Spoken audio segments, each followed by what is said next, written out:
പൊതുസമൂഹത്തിൽ അഭിപ്രായ പ്രകടനം നടത്തപ്പെടുന്ന സമയത്ത് അതിനുള്ള ഉത്തരം എന്ന് പറയുന്നത് കണ്ടെത്താനും അത് ജനങ്ങളുടെ മുന്നിൽ അവതരിപ്പിക്കാനുമായിട്ടുള്ള ബാധ്യതയാണ് ഇലക്ഷൻ കമ്മീഷനുള്ളത്.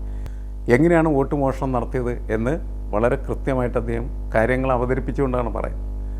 അങ്ങനെ കാര്യങ്ങൾ അവതരിപ്പിച്ചുകൊണ്ട് അദ്ദേഹം പറയുന്ന സമയത്ത് ഇലക്ഷൻ കമ്മീഷൻ ചെയ്തുകൊണ്ടിരിക്കുന്ന ജോലി എന്നാണ് പരാതി എഴുത്തരാൻ ആവശ്യപ്പെടും. എന്തിനാണ് ഇത്തരം കാര്യങ്ങൾക്ക് പരാതി? ഇലക്ഷൻ കമ്മീഷൻ എന്ന് പറയുന്നത് ആർക്കും കീഴടങ്ങാൻ പാടില്ലാത്ത, ആരാലും പ്രേരിതനാകാൻ പാടില്ലാത്ത, വളരെ നിഷ്പക്ഷമായിട്ടുള്ള, സത്യസന്ധമായ, വസ്തുനിഷ്ഠമായിട്ടുള്ള തലത്തിൽ തെരഞ്ഞെടുപ്പിനെ കാണുകയും തെരഞ്ഞെടുപ്പ് കുറ്റമറ്റതായി തീരുകയും ചെയ്യുക എന്നുള്ള നരേന്ദ്രമോദിയുടെ ഒരു പിണിയാളായി അദ്ദേഹം പ്രവർത്തിച്ചിട്ട് ഒരു കാര്യമില്ല. ആ ഒരു മനോഭാവം, ആ ഒരു വിശ്വാസ്യതയാണ് യഥാർത്ഥത്തിൽ ഇവിടെ ഇപ്പോൾ കാലഹരണപ്പെട്ട അവസ്ഥയിലെത്തി നിൽക്കുന്നതാണ്.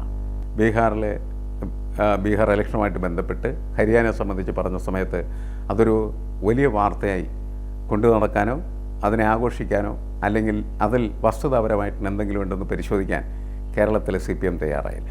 ദേശാഭിമാനിയിൽ എന്തുകൊണ്ട് അങ്ങനെ ചെറിയൊരു കോളം വാർത്ത വന്നു എന്ന് ചില ആളുകൾ ദേശാഭിമാനി വായിക്കുന്നതായിട്ടുള്ള സഹാക്കളോട് ചോദിച്ചപ്പോൾ സഹാക്കൾ പറഞ്ഞ് അത് ചിലപ്പോൾ അവർക്ക് കിട്ടിക്കാണല്ലോ നാളെ വരുമെന്ന് പറഞ്ഞു. അപ്പോൾ നാളെയും അവർ നോക്കി, നാളെയും ഇല്ല എന്ന് പറഞ്ഞാൽ ബോധപൂർവമായിട്ട് രാഹുൽ ഗാന്ധി ഉയർത്തിയ ഈ വളരെ ഗൗരവമായിട്ടുള്ള ഒരു പൊളിറ്റിക്കൽ ഇഷ്യൂ അത് തമസ്കരിക്കുന്നതിൽ ദേശാഭിമാനി എന്ത് ചെയ്തു? വളരെ ആസൂത്രിതമായിട്ടുള്ള നീക്കം നടത്തി എന്നുള്ളതാണ്.